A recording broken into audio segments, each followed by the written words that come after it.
Oui. Au moins, tu t'appelles comment?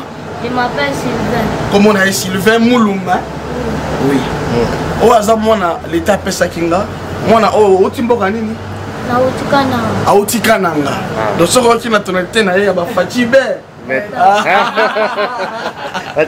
Voilà. Donc, kuna bayiba mona oko yiba la kananga. Donc moi nazo sakana zalaki moke bayibi pas mutu moko oye pa yebi tazen koni ko ba ko former comme muyibi. Alors ko muyibi wapi? Kinshasa. Bayibi la kananga, bayana Kinshasa ko ba former comme muyibi. Donc yé mom dans le bayiba former pas comme muyibi. Pas comme muyibi. Bon yondo ko expliquer comment ba salaki yo comme la kin comment nga ba former comme muyibi. Na bana biso to sakana. Bayibunga na babutu. Bayina nga bana ba former na bana ko yiba. So ko fomba bande ja ko former yo. Bano la kison ndenge ni. Bano ko sanko na ke yiba. Bano yiba. Na age ni wona ba age ni wa. Bon, depuis baïna awa toza na ba 4 mois déjà depuis to juillet ah. Parce que yo moyibi place ni pour l'état pour intervenir. Kota Victor Oyiba Kini. Ayiba Kisaki. Bon, on est ma maman au bateka ba ballon, bateka moi ba sac. Bateka penza moi maele mingi te na bana ya mike. Bango ba utilisera bango pour bayiba et puis aye apesi mettre d'ailleurs atinda ki. Donc ti lelo ba parent ya mwana oyo. Baluka mwana ba yeba te côté mwana akenda. Ce qui peut bashi basala matanga e. Ce qui peut bashi basala nini e. Voilà. Et ndel l'état récupérer qui est l'état écoutike la biso yé toujours beaucoup là. Parce que naza partenaire à l'état na caractère moro social. C'est vrai que l'état na biso sunga biso ne côté de ce qui est tiki mwana. Et yo tikali na mwana. Et on dit pas boya te parce que ni mai refongoli ça. On fait le nom de la partenaire à l'état. Donc oyo tikala na malade kolia na état li. Tinenga zo kola donc ba yiba ki na nini na kana. Na kana. Azaka ka ye mon côté, mona mususu on appelle bashi ba yiba ven. Toi tu t'appelles comment? Je m'appelle Eno. Eno, yo na joué au rapide. La victoire. Au comment na Kinshasa ndenge ni? Zaki to zaki na mboka. Na mboka nini? Na Chikapa. Uji Chikapa, voilà. Tofanda ki to sekana. Baba ya mabe bayano tokende na bino okesala biso misala mabo. Ya ka pembeni tokesala mamu to mna mawaze. Apesa somo tokei to komo ya babi misala mo pa to matamuka. Apa tokesa bazeli toke chikao na banda kuna bango. Koma tamuka to mati to komo kende toke toko mate to tuni wango to ya toke place on toko mate o toke kaka boke mo na place on ya place mo bien toke ti to tambo to kiti to kicho to za mtu ka o apa to ko place o to za mazi to kiti bana basumbe biso ndo to le to mati su mtu wa to komo iso kende ti to aki ana ti ana Kinshasa do ba yibi bido yiba tawo to bakumo fani sabiso to wime na wanda una mawaka wabio musala ngoto oge sala so bobo to beta bino nyabo to yiba ka ife boke no oke oyibi saka batu oyena ngo pesi biso apa to kaboni mbongo na ko wanulia o sala bien tawo biso moni bongo to moni pe bana misupa sala kana pe o wa bazwa bango bana na pe ba kuma pe da o yiba biso to kenda kisko ko ke to ke ko ke yiba bo ba kanis comment on a biso ba betie ngala biki nga musalo na sala ngote pana kima siko na yabi pe ate ko kima la kimi na kena kuma tamwa kana ntela to kutana ba vana siba kaniwa to kena bango na nini na banda kuna bango ba to abeti ba sombi pili ba le sama pipi ya demi na makala ba singa sisa na ko sisa teso na leka bona santi na ko sisa ngote ako abiswa so okimi so do zuyo po abiso to ebi ambo moto ebi so kimi so do zuyo to anule so ba bongo to ke yiba to ke suna bango boy na chikali simala kimi su bango na ko motamula kana ntela na ko motamula kana ntela so na mula tawa mtu atana ebi ete mwana tunyeka ya kutata kuna buzu sana mboka na bisiza la balo belote ba yo kana lo na lo bateo ba chiki ti ba ko mona biso na view to ba sika mona yo beta ka ba tu o ke na fenda mo beti ya go fenda ni na ba ta place of fanda amemi mwana ofena mabe komona mpe bakoko nakei kuna nakomoke efanda kuna ti abimisaka biso tokende osenga so ofandi kaka kuna boye na ntongo bosali mosala osenga so bapaya bayenda biloko boye omona bapesi bino biloko yango te bayambi bino mpe bien lokola bapesa bino ntango ka bapaya bakebo omona bapesi bino bagen yango te bakoca na babiro moko bakende yango na bandango na bango biloko tekenda toyebaka te ti biso moto komo osenga bapaya na kosuba na biloko bapa bokaboya so baji mpo so bokaboli te so bango bakei tomela na biso yango kumu te so bino okei tomela yango te ti bapaya na mpe bakoma oyoka so omwa bapesi so baji moko mosu etikali bakoci na biro wana mona ekendaka na bandako na bango bayela biso mapapa na bilamba bapesa biso te ti tofanda libandaka boye bayama be bayana o bana papa moko baza kuna ana ofena na ye atangisa bana aza bien tobokende toya mpe otukoya na papa ti azwa mpe biso toya mpe nakoma oyeba kotanga nakoma oyeba komaka témoignage moko très touchant, pasteur. C'est très fort, hein? C'est vrai qu'il faut avoir beaucoup du cœur, témoigner pour la contenir l'union soyo, ça facilité donc. Et puis tant que qui nous verra combien de personnes? Il y a des personnes. Sous ça pour voir Alali. Comment on a? Il y a Blaise. Blaise. Appelle-moi Blaise. Avant ça Alali, alors là la tête. Benga Blaise.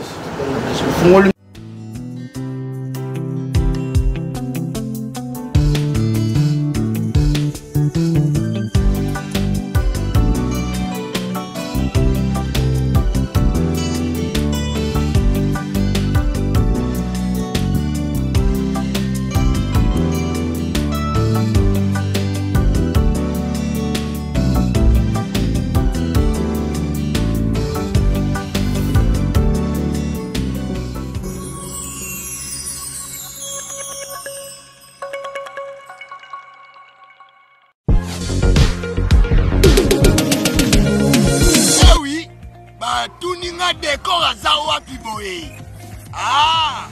Décor à Zwamina site Kitoko. Oh, Tobengi, Toronto City VIP de Maluku. Et ça se passe pour yo. Pour nga. Pour ndeko nyoso. Ozala na projet à vie. Toronto City VIP. Yoga avantage. Toza 5 minutes. Pour mon fleuve. Toza pembeni.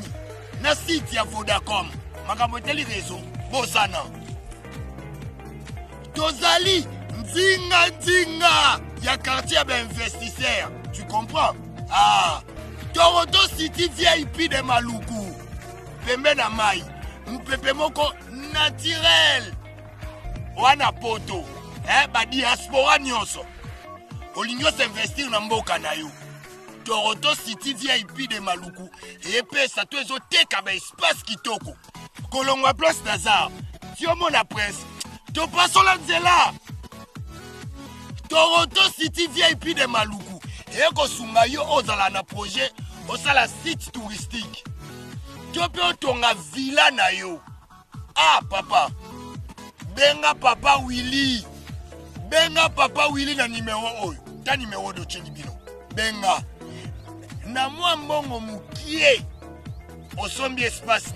Je voulais juste faire l'appel à nos frères de la diaspora, de partout où vous êtes, pour venir acheter les terrains, que nous sommes juste en train de morceler. Vous allez bien voir qu'il y a des bornes, il y a même les travaux qui sont juste en train d'effectuer. Donc le terrain est bel et bien assuré. Vous allez voir, derrière moi, c'est la régie des eaux. De l'autre côté, c'est le société Vodacom. Et devant moi, c'est juste World Vision. Là où Vision Mondiale sont juste en train aussi à un projet de construire les maisons pour ces travailleurs. Donc voilà, nous sommes ici à Maluku. C'est déjà un endroit habitable. Les quartiers, comme vous allez voir de l'autre côté, c'est déjà habitable. Il y a déjà les gens et c'est non loin parmi les autres cités que vous connaissez déjà. Merci Papa Willy. Tokobenga yo, Poto Somba, Totonga Nekolo. Na Toronto City, VIP de Maluku. Mesdames et messieurs, à Kinshasa, donc dans un logis Awa, l'immeuble MK, donc ils allaient situer donc la commune il y a Kassavubu sur l'avenue Force Publique. Voilà, donc à Kinshasa, Force Publique. Numéro 8, hein, la croisement, avenue Kasavubu et avenue Force Publique. Voilà. Les encadrements qui toquent, donc dans le deuxième niveau, c'est qu'on a logé. Donc, les encadrements merveilleux, Wi-Fi gratuit, hein, courant 24 sur 24. Voilà, donc bien équipé. Je mais je vous fais visiter quand même mon appartement. Bon, mon voilà, donc ça c'est mon appartement. Appartement 2, où je suis logé ici à Kinshasa. Donc, donc il y a MK. Voilà, donc beau cadre. Où il y a salon vraiment néné. Où il y a ma visiteur. Donc, Wi-Fi gratuit. Courant 24 sur 24. Parce que dans le système il y a panneau solaire. Courant là-bas, on peut dans le groupe là-bas. Et puis courant également à SNEL. Sauf que c'est dans les Kati, groupe relais. Ce peut groupe relais et groupe Kati. Eh bien, dans le système, donc il y a panneau solaire et relais. Ça dit que moins de pélaga 24 sur 24. Vous appelez la Wi-Fi 24 sur 24 Wi-Fi. Donc, continue en connexion, donc nous ligne. Voilà, donc dans la Kati, il y a cuisine. Voilà, donc ils sont vraiment bien équipés ici. Donc, l'eau qui toque. Voilà, donc. Avenue Force Publique numéro 8, croisement avec l'avenue Kasavubu, la commune à Kasavubu. Voilà, donc cadre va bien, donc que je recommande à tout Congolais de la diaspora, ou à se rendre en tout cas à la carte à Kinshasa, au ligne dans la place la discrétion, hein, place à bien, donc clim et fanda, donc sangungi. Pas de ngungi. Voilà, donc chambre dans la chambre. Voilà, donc ça c'est chambre. Aussi la kina.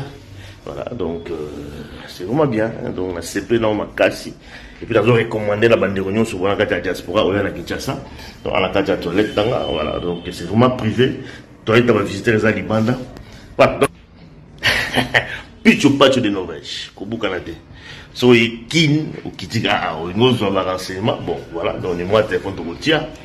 Et puis bon benga benga, voilà, donc mingi boando monango, boando vivons toujours dans la carte de l'émission. Parce que on peut pas partenaire, il a ma camp. Voilà, donc dans awa, soko kin, soko zo ngulukanga na Kinshasa, place monsieur ezate au lukanga awaka. Awaka donc la mêlée na Crastos. MK, immeuble MK, donc avenue Force Publique, numéro 8, voilà la commune à Kasavubu, au croisement avenue Kasavubu, avenue Force Publique, voilà donc à Marambu. Tout ça, on a fait un calme, voilà.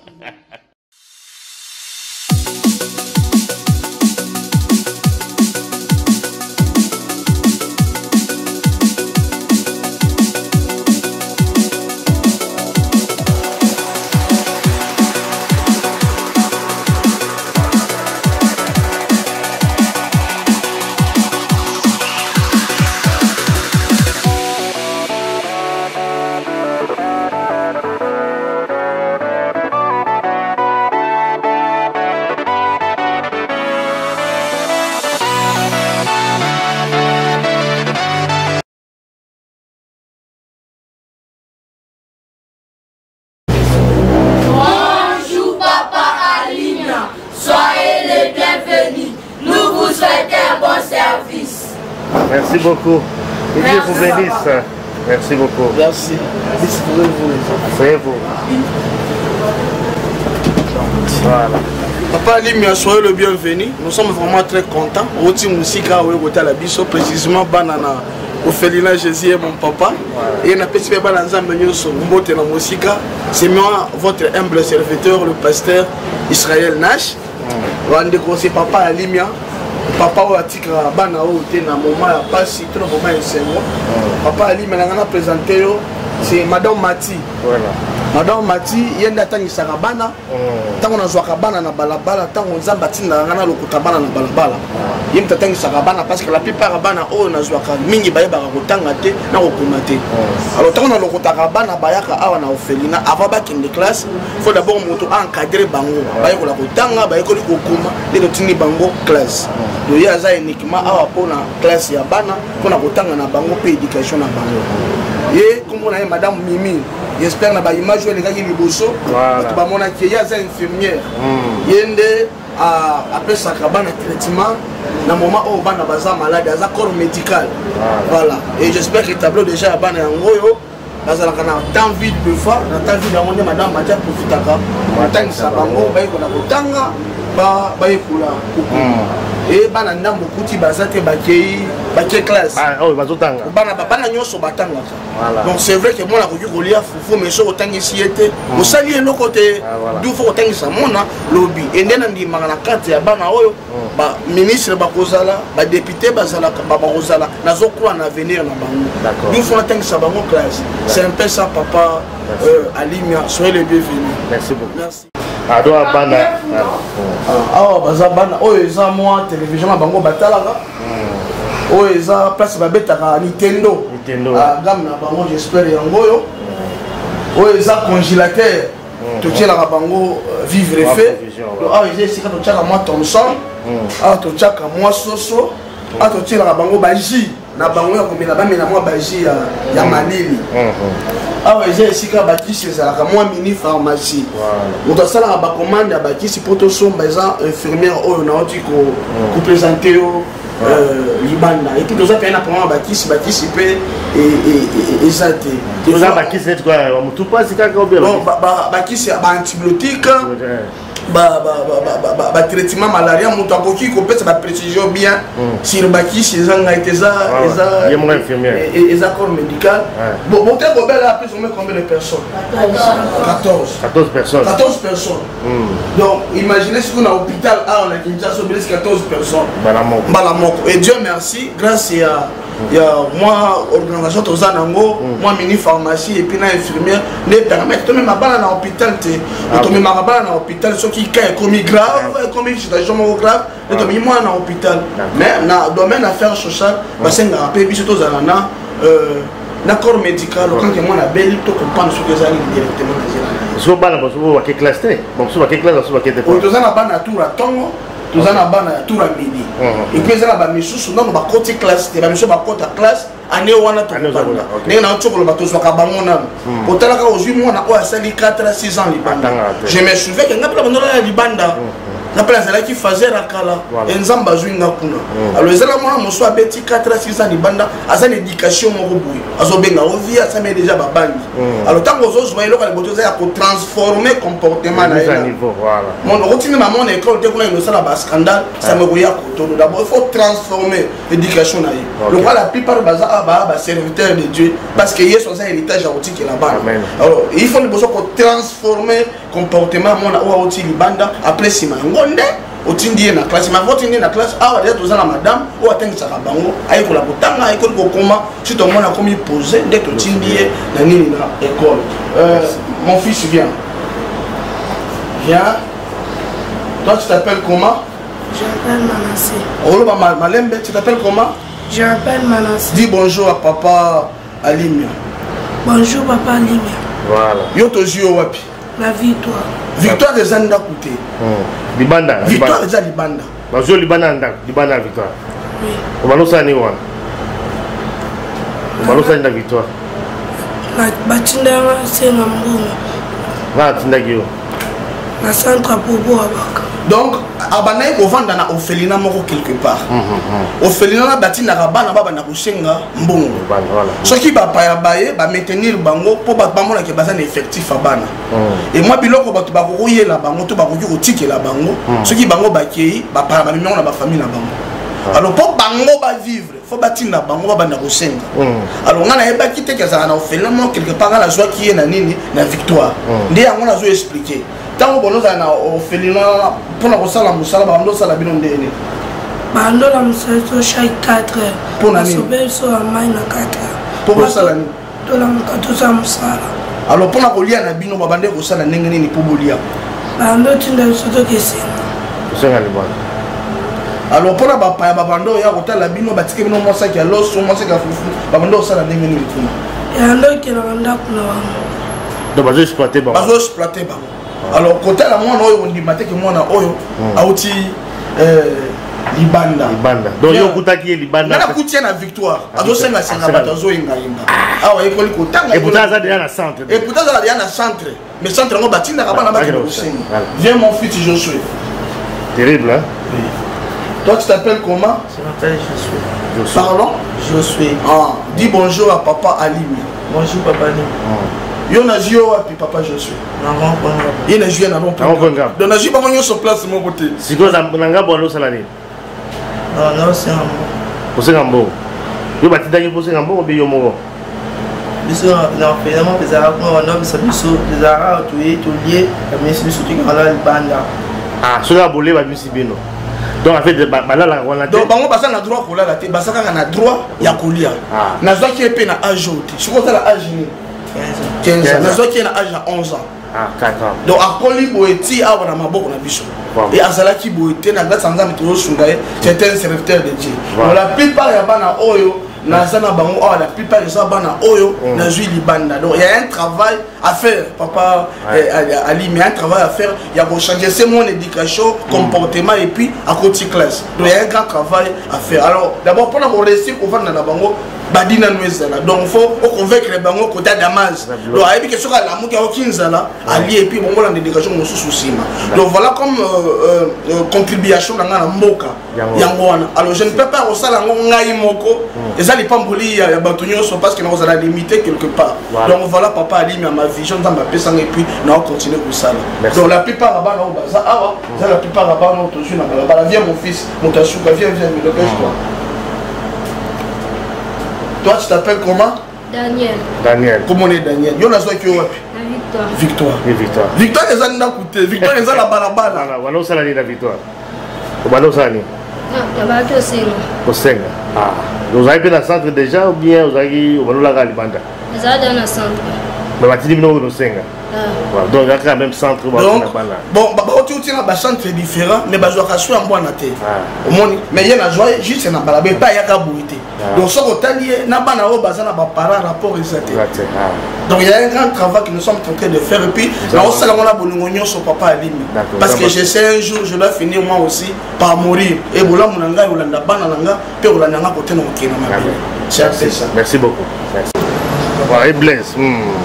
Libisa biso tozio ozaki olala awa camarade na po bayaki milai pe boité bakoleli awa awa nde bakomi batata bana na ngai nde kwa expliquer nini bazwaki bino ndenge balebaki bino na nini na chikapa e bana nzambe pe bangi balanda ezalaki ndenge nini po bosa trouver le chance wana ki va biso ma vion ba yana wo wo to yo sa so sa ngo bu si toke tumache mtu toke to ko mati so msalo usa toke sa msalo wo toke ka no mo na e bisi mo na mo ma viu clair ti wa viu aba viu ba ibise biso ki ba iba ba ti ya biti to gena to na ba ko za ba ba vi ti to giti to dem place mo ba so bilo pe to yana si tumache mtu wa toke ka ti to mo ko ba to wa zamba boy to gida mboga mo boy moi aussi bien on se qui cuit tu vas na cuit tu anda mo boy ba ko isa biso biso na to boy oui ba anda na mbogo to mbogo qui cuit iyo mbogo biso te to mbogo te mbogo so ibo so boy iba to chiwo ka bunga wa ndula bi wana ka bunga bu ma opika ce so ti wa vieux boy ti ka place pa ki ha zati usandi ti to va vient banduki na wizimo boy qui cuit kuna to go iba ba boy je vais devoir y battre dans le thème là en nous bêta biso ambata ci a futi de transport to ina ba ngwa ya ke jasa to ina biso bo so ba so ma ko to ya a chaza to va no na penda una place za mais na ba ni ko mina to ma va na ndao na ba ci to na butu van ci so ando bêta so ambata biu to so na kichi ta to minda ki chaza so boy to biso kanga sa bitu ko ba mai si tu gagnes un jour on a so za zidabu tu yo yiba ba ngu tu gipe premier jour tu yibe loti so a chindu tu yo yiba tu boy ngenda ba bechi so film asombi ipibu na akala to ya pipinyo sa tu si sa onyos tu kiti a bechi so film makas tu na ngu tanto ke bu ni tu kimi ko ba kanga mo ko na biso ba bechi makas tu ya wende ba bechi bu sa biso bien dile o kimi school tanto kimi tu ke so tu ya nani donc bien moi ouais maso ça comme non tu ne peux pas la maîtrise pas qui n'a bien c'est normal allez-y c'est du moi à barka nous vendre quand on a ti de coup dans la journée tout dans la na ça de ti tomate madame ya ba ti tout dans moi comme les soka du coup tout ni ah place avant les ati abi ah bino mo so fena ba tout qui na ma biso na ma bino no fena mo et là on prend na ko ka ba et tout qui on fena na ti lo qui on fena mo ya ka victoire qui doit nous vendre pour ti fena ba ka soka bo ya mo ki bu ba la mso mi film mo so bino mai sai mo sa na ton banda ba ti mo ki o senga so sente o leti lo so e bu ba bu bilo ka bu so ba ba lingi ba ka bu bilo so ba ka bu pete o so mo pete ka mo ti jumo bu ti bana ko ba bu afi mo ba bin ni so ali bisu wa papa mo bu akuna ala fena na alu ka bana wa lu ko ya ba mo ti to e to ko na ba pa Israel to e bisu ah na ba pa Israel na wa fena bu na bu wa to ke no fena na ti voilà, c'est-à-dire que les témoignages concordants.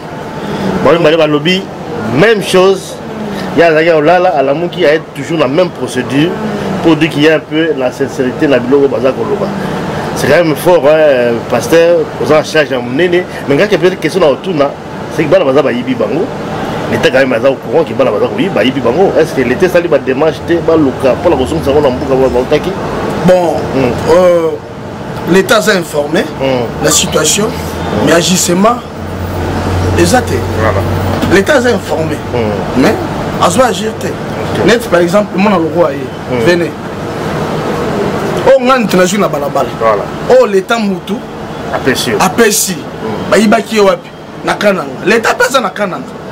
Dans le domaine des affaires sociales, parce que là, quand tu es coloca, besoin de savoir où il pas na banque. Batika. Bisous tu as la moyen moko limité.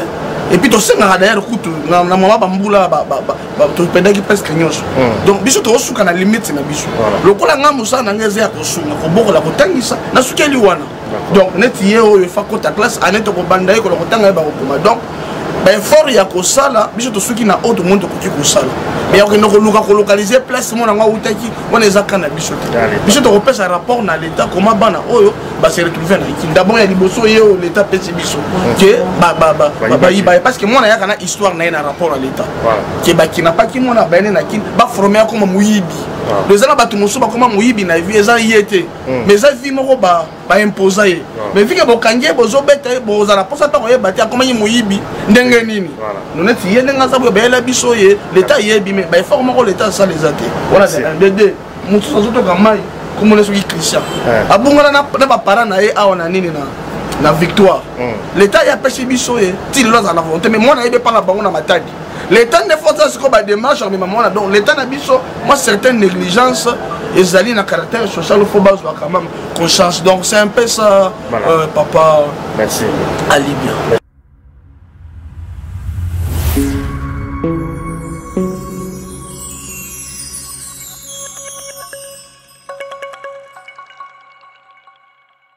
Encore une fois à Kinshasa, dans l'orphelinat, Jésus est mon papa. Je crois que Bolandi témoignage à Bana, c'est vraiment très édifiant, très touchant. Et ça fait vraiment chair de poule, là, comment la Bana, la situation au qui n'est pas lobby. Tala moi là, ba yibiye, pour ba ko la kisaye ko yiba.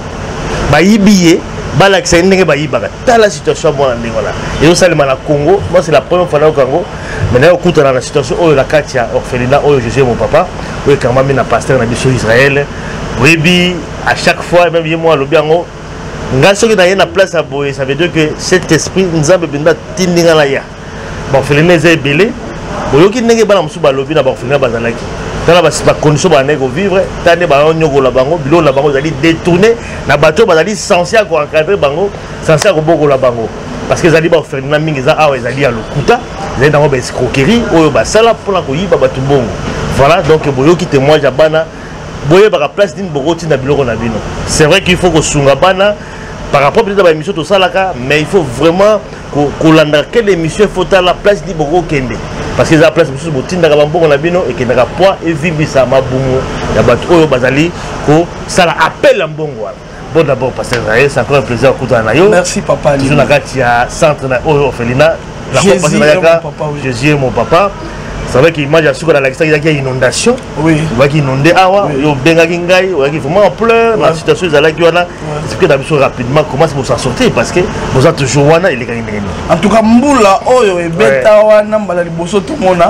mais j'espère que l'information quand même est là qui va tout bakoufa, banzela et Katalet, Yamata de Kinshasa, Mboula n'est pas qui m'a mbébélé. Et au Félina, j'ai dit que peut victime ya Mboula wana. Ce qui nous embête, mais pas nous sommes dans bakoufa na courant. Ce qui nous embête, mais nous embazala qui parce que sécurité à Katakini. Donc nous avons presque tout perdu, Bambé tout. C'est la machine à mois de décembre, Bilamba na bango il y a le 25. Il a bango le premier, baloso na bango, bamous na bango, l'oignon sont presque. Et les baguettes qui basani na bakit, les baguettes en plastique. Mais l'oignon sont presque et bébaki. Mais on est qui malade, on a battu la qui vit. Et bavazé na bicho pemben ah, faille mobile baba kufaki. Mais bicho quand même nzamba battu la qui. Projet pendeza né ya kulungwa awa. Vu que tous les mengi pemben ya mai. De peur qu'une femme comme sombo les bêtes sous. Soyo sous cosine. Donc il est pendant des que je suis en ma pessi ma coquille. Ma garantie, tout le mois. Mais du moins, nous avons presque tout perdu, sauf la vie. Et tant que l'ancien qui appelle, n'a pas l'ensemble, ils ont moi quelques personnes, oh, bah, si maman qui n'est pas besoin qui moi, besoin moi, bah, mousse, et bah, mon sou, besoin moi, bilamba, colata, moi, bah, ça pas tourner le 1er janvier, dans le 25 na bango, et les cas qui, moi, malam. Maintenant, il y a orphelinat, je crois que la fois passée dans les cas qui, il y a dans mon amour, il y a Pembe au bateau, il y a Kitoko, je vois, de belé, tout dans le moi, tout le monde, on image à ban et belé, mon moi, on le sous-sauté, moi, on va adopter. Alliance a déjà adopté, au moment où orphelinat, soit orphelin, à moi, on a mérité Mawa, il y a mon nyos. N'a na pekisaka moto a adopter mwana te mais na zala rappel pressé peut-être repesa moto mwana faut na eba mwana ngo ba adopter et pas nani parce que la plupart ba magicien to ba change occulte la plupart déjà ba orphelin moto moko azoaye a adopter comme ko initier molili alors le kele mwana malheur na place moko pesa ye et ils na ba parents moko to famille moko na Kinshasa awa la sepela ki ba adopter mwana alors tout ça qui t'a conservé bango donc tout na penzambe ya kolandela to mona ya famille malamu ndé to ke ko mema bango vers l'état. Donc on a la capacité à faire ça tout le monde là. Bana bazala ya l'état. Donc on a gérer les bana, non gérer l'état bana. Donc ceux qui ont s'appelé quoi adopter moi je me mets vers l'état. On s'est ba mikanda non ba procédure et puis aujourd'hui on ndé bazo alliance à kenda kuna perso kuna nzamba au sala. Ça le très bien, ça dit que yo zali ko beaucoup le bana l'état. L'été tiki la repé bana awa de donc témoin de bana so ba mais l'été est d'accord. Comment on peut comprendre ça parce que normalement zali orphelinat l'été tiki le bana mais baza ko apporter au soutien. Comment on peut faire ça? Et ça n'a pas de quoi, on a dit que bazalaka na Kenya va ba Kenya. Tout bazalaka na pays musu ba bi comment na Congo awa to fonctionner. C'est vrai que les journalistes ont posé une question, to bi Congo ezanini. L'état congolais na biso ezalaka ndenge nini to yebi bien. Donc l'état est moko azana centre ya orphelinat. L'état est moko ndi to mona ba paye musu. Biso Netinga na fongola orphelinat pona ninga ki qui ainsi dit l'Éternel. Et nzamba ebisinga lokola yo banda kolala libanda tango peda ki ba parents et bato bandozo mingi libanda eza bana oyo balala ka libanda ba fazer banini. Alors ceux qui nazui bango na kana bango directement a on a kata orphelinat. Donc na bana ngo vers l'état. Qui est là bana bango 5 to 6 na sepeli na encadrer bango par rapport à vision nzamba pesa kinga. Siko l'état akoya ko installer bango awa officiellement moyena lettre moko que biso l'état tu es pour installer mon akingani bazui libanda et pas pasteur n'achète ton orphelinat Jésus est mon papa.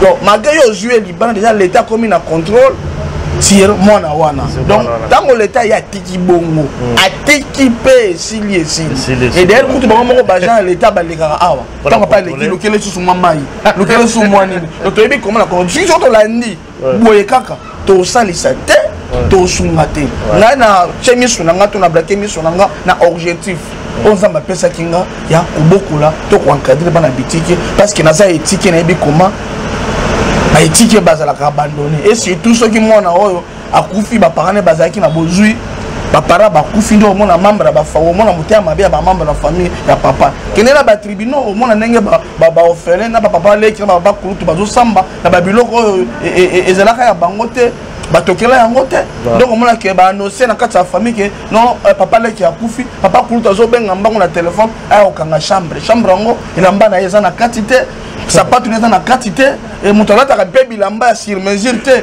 na bilamba minene na bilamba bawoyi batikaka badefe nde azosoka na donc baofele baza victime ya baréalité ebele mais par rapport mpona question oyo opose nga concernant l'état na biso à part koya kotikelanga bana l'état na biso asungaka biso na eloko te mais ndaye kutu soki bango nde baleki bayekosala contrôle alors akutu akréé loi ata bainfraction moko boye kutu ofuta esusu moko akende olia mais aza na charge oyo ye apesi yo.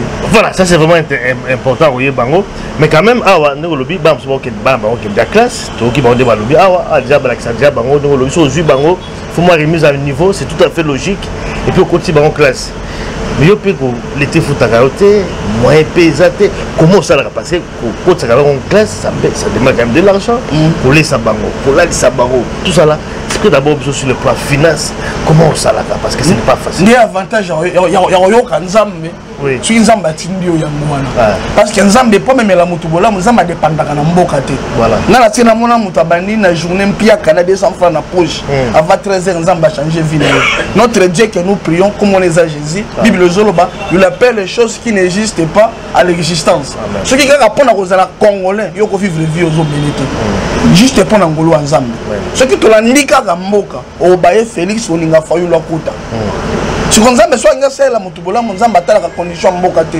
to pays te alors nzambe apesaki nga initiative ya ofungolisa orphelinat mpe napesa yango kombo orphelinat Jésus mon papa donc na kombo na vision nzambe nde apesi na bapriere na nga na bondela nzambe ke naza na moyen te comment je peux faire nzambe ayebisanga ke akotinda bato nga na banda donc ndenge bana oyo batangaka eza ngulu ndenge bana oyo bavivraka eza ngulu nzambe alekaka na nzela ya bato de preuve ane ntango tozindaki yo ozwi badéception ya bacongolais ebele mpe ya baorphelinat ebele donc eza mpasi tomona orphelinat mosusu eleki awa na chane na biso ndenge nzambe asimbaka mitema ya bato mpo basunga bana oyo ndenge mpe asimba motema na yo de preuve ane mbula ebetaki awa totindi baimage bato batali batindeli bana batindeli bango mbongo tosomi bambetu mpe bilamba na bimwa biloko ya kolia donc na nzela ya bato to na nzela ya bana nzambe nde bana oyo bazovivre parmi bato batindaka mbongo eza na bato bautaki na vide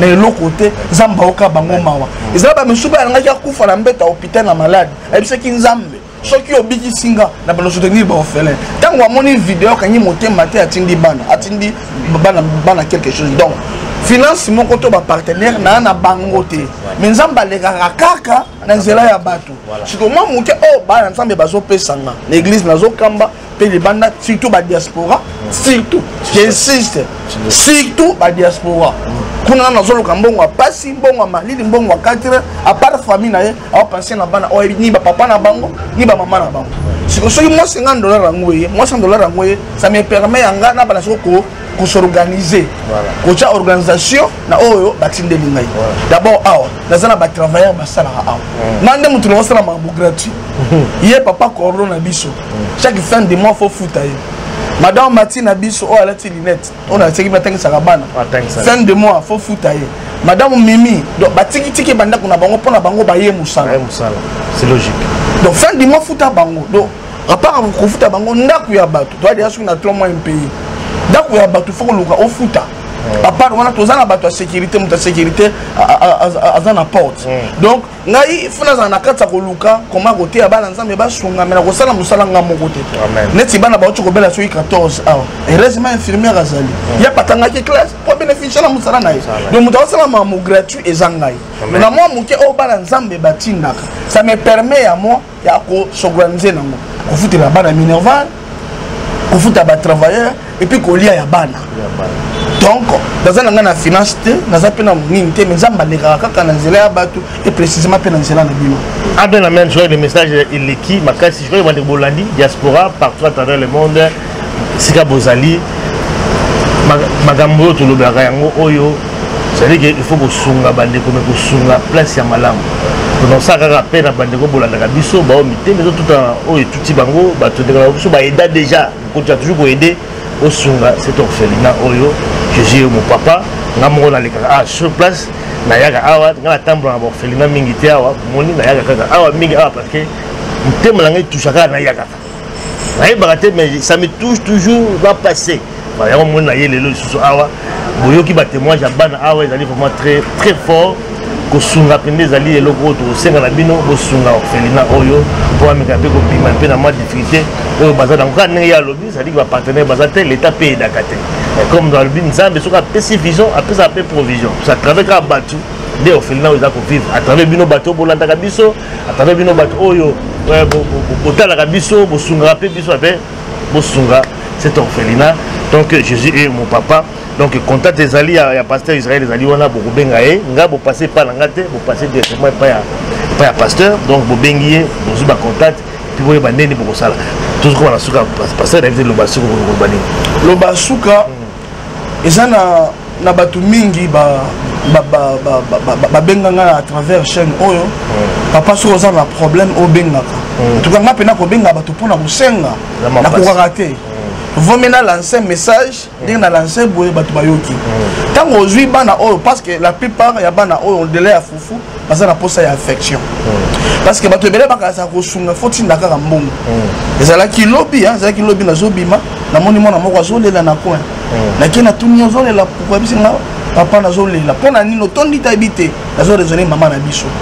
Ezala babilo mosusu mbongo ko kyo sombate. Voilà. Bilo musundongo ko sombate bano baza na posa amour na affection. Papa li ma défendre mon na bastati na yo e moko memi bana et puis na mon na bana la plupart miso baza na ba capricieux. Toi li a faut bondela ye va manger au bondela na français ti mon na ki olia. Mais ba o baza na mta aussi la capricité. Papa kufa maman kufa. Bazo boko ma awa indépendamment ya volonté na bango. Eza di ya ba réalité, ba décès, ba divorce. Donc moni bano bazo boko ma awa. Bazo mériter mawa ya batu nyonso. Amour, affection, bazo mériter. Peut-être que zolo bakenga na benga kate na téléphone oui, na évitaka parce que nous nyonso to souffrir. Nous na koko tchapa na oyo comme dérangement na téléphone te benga tinda boy. Donc à tout moment penser na bango au tindi. Mais qui a osé la appel na ngai. Na benga et puis via bana na expose yango sur WhatsApp na bastati vu que na boko la bango nga mon côté dès na zoka vie bazo mener na tiango na stati ndoko ki koyeba soki bazo bela tango bando ko bela na tiango na stati bukinyo so mona soki nzamba sungi nde tant to manki ki to zini to bengi papa ali mais to tindi ba vidéo amona telebino ne po benga ki osungi mais ya kozela ngana benga ka ki auto la linzala auto sali boy to ko benga bato pona ko kemande na ko karate donc to sala musala ngana zo encadrer bana mais to boko la bango biso nyoso ti to zolo ba awa to zana nyongo de feza la bana bazolia mama lupango ya bando finga de fana petit ekata na bana mo la batiki na bolia papa uti di bana mboka aye na adresse moko o eza reconnu mais l'adresse est payant chaque fin de mois. Mais toujours penser à la longue, quand on appelle ça biso et sika, tout son balupango, tout ça des sika na biso moko, tout ça ba centre de formation na carte informatique, ma mebele, hôpital, ma mebele, puis une école na carte. Ce qui déjà tout ça ma biloko et c'est la biso mongo, on ba demande et aux alamingité. Mais vie il y a espace, ne so pesa biso, moi difficulté, papa yo yo moni espace za penza et à peine ma capacité donc to senga li swingi na bana nyonso nzambe o nzamba aussi ma motema na bango si posa convaincu te voilà mais to senga pour na bateau baza convaincu ba assister bana oya au Félina Jésus. Merci en tout cas pasteur Israël, merci la bateau bolandi biso vraiment nzambe aza na bino asunga bino apesa bino ebele ya mingi. Le message c'est l'équipe est vraiment clair ou aza peut-être d'information quoi autour na repère robenganga mais téléphone na pesa bi non plus information et puis on a ligne contact directement contact la pasteur Israël numéro NP Angoana bengi et merci en tout cas pasteur merci bonne chance pour la suite de Zamba Sunga vraiment merci merci na nyoso zali ko sala merci na bande Bolandi biso bye bye à très bientôt pour la prochaine la PCP papa JF Mbote na musala makasa zo sala ba dénonciation Zamba batela e Zamba sala ki agumela na sama bele awa asimba nzete amona bakoko merci papa JF merci beaucoup merci bye bye